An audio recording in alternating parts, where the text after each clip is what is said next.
seem like they will be known for success, but their names become tied to scandal instead. Johnny Manziel is one of those players. A young talent on the NFL field, he had the skills to shine, but his reckless behavior off the field overshadowed everything. From DUI arrests to substance abuse, Manziel's run-ins with the law seemed never-ending. His involvement in domestic violence cases and even hitting a fan pushed his once promising career into a disaster. But before we proceed, make sure to subscribe. Before Manziel even played his first college game or was named Texas A&M's starting quarterback, trouble had already found him. On June 29, 2012, he was arrested and charged with 3 misdemeanors: disorderly conduct, failure to produce identification, and possessing a fake driver's license. The charges came after a late-night fight in College Station, Texas. In July 2013, he pleaded guilty to failing to produce identification, while the other charges were dropped. According to police reports, Manziel was with a friend who insulted a man on the street with a racial slur. The man tried to confront his friend, but Manziel stepped in to calm things down, saying he would take his friend home. Despite his efforts, the man kept pushing to get at the friend, and eventually, Manziel pushed back. The man swung at Manziel, and the fight escalated. Shortly after, police arrived, and when they asked for ID, Manziel handed them a fake Louisiana driver's license showing he was 21, though he was only 19 at the time. He was arrested and spent the night in jail. Despite the incident, Manziel managed to regain the trust of his team and head coach, Kevin Sumlin, who eventually named him the starting quarterback. Because of Sumlin's rule that freshmen couldn't speak to the media, Manziel wasn't able to discuss his arrest until the end of the 2012 season. When asked about it during his first press conference, he admitted he had learned from his mistake and made changes in his life. During the 2013 offseason at Texas A&M, Manziel found himself in the spotlight, but not for his performance on the field. His off-field behavior drew a lot of media attention. Some of the more notable incidents included him leaving the Manning Passing Academy early after reportedly oversleeping, tweeting his frustration over a parking ticket by saying he can't wait to leave College Station, and getting kicked out of a University of Texas fraternity party. An article by ESPN The Magazine highlighted his parents' growing concerns about how he was handling the pressures of stardom. On top of that, in August, ESPN reported that the NCAA was investigating whether Manziel accepted money for signing autographs earlier that year.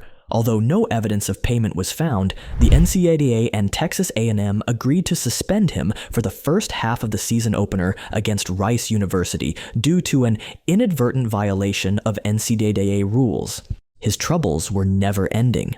On February 4, 2015, Manziel entered a treatment program for reasons that weren't made public. Then, on May 30th, he got into an incident at the AT&T Byron Nelson golf tournament.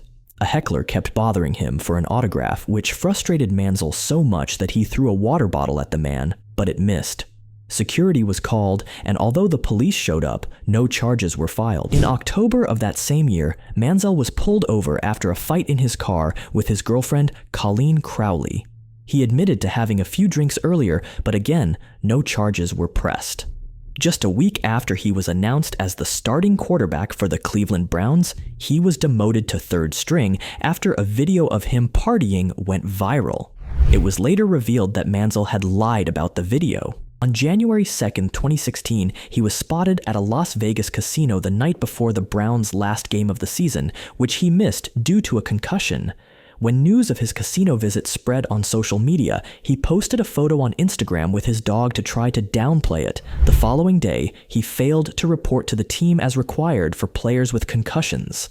Sports Illustrated reported that the Browns were done with him, and there were whispers that he wanted to play for the Dallas Cowboys.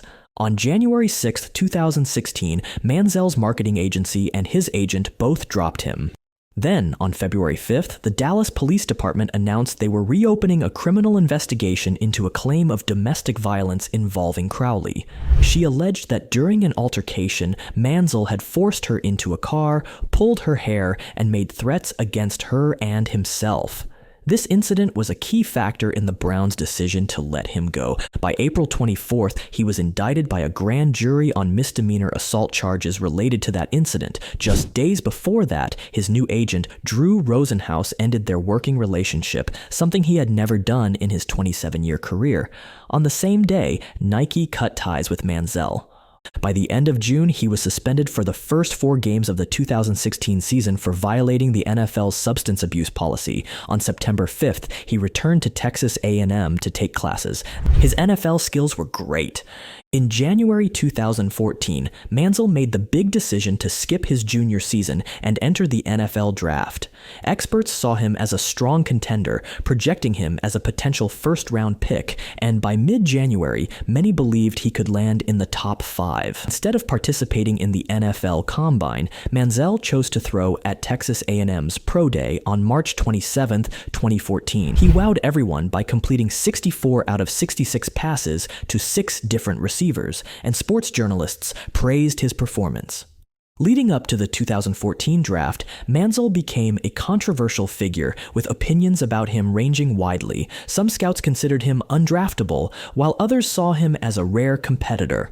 Former NFL coach Barry Switzer was particularly critical, saying, "I don't like his antics. I think he's an arrogant little prick." However, Manziel's early days in the NFL were rocky. On August 22, 2014, he was fined $12,000 by the NFL for making a rude gesture during a preseason game against the Washington Redskins. Brian Hoyer was named the starting quarterback over Manziel for the opening game of the regular season. Manziel finally got his chance to play on November 30, 2014, when he entered a game against the Buffalo Bills in the fourth quarter after Hoyer struggled. He completed 5 out of 8 passes for 63 yards and scored his first NFL touchdown with a 10-yard rush, but the Browns lost 26-10. In late August 2015, Johnny Manziel was ruled out for the rest of the preseason due to ongoing pain in his right elbow.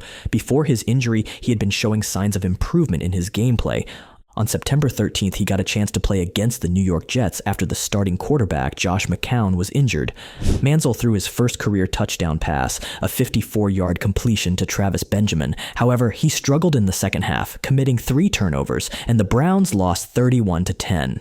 The following week, he faced Marcus Mariota and the Tennessee Titans, completing 8 of 15 passes for 172 yards and 2 touchdowns, leading the Browns to a 28-14 win. But after McCown recovered, Manziel didn't play again until Week 7 when McCown got hurt again. In that game against the St. Louis Rams, Manziel completed 4 of 5 passes for 27 yards, but the Browns lost 24-6. The Browns officially released him on March 11, 2016.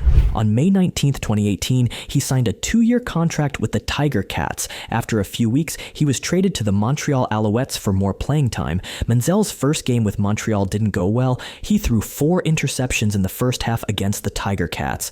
However, he improved in subsequent games and finished the season with decent stats: 1,290 yards, 5 touchdowns, and 7 interceptions over 8 games. In early 2019, the Alouettes released him due to contract violations after he missed mandatory meetings. On March 16, 2019, he signed with the Alliance of American Football, but played only a couple of games before the league suspended operations. In September 2020, Manziel announced his retirement from football, saying the sport was no longer his main focus. However, on December 30, 2020, he signed with fan-controlled football and played for the Zappers, a team co-owned by his friend Bob Menery. He said he joined the league because he was bored and wasn't interested in playing professional football anymore.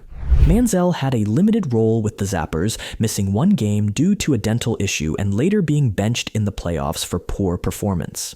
On March 25, 2022, he announced he would return to FCF for a second season, taking on a player-coach role without the pressure of being the face of the league. That is it for this one, but if you happen to like NFL Legends, make sure to check out our latest videos on our channel NFL Icons. I'm sure you will love it.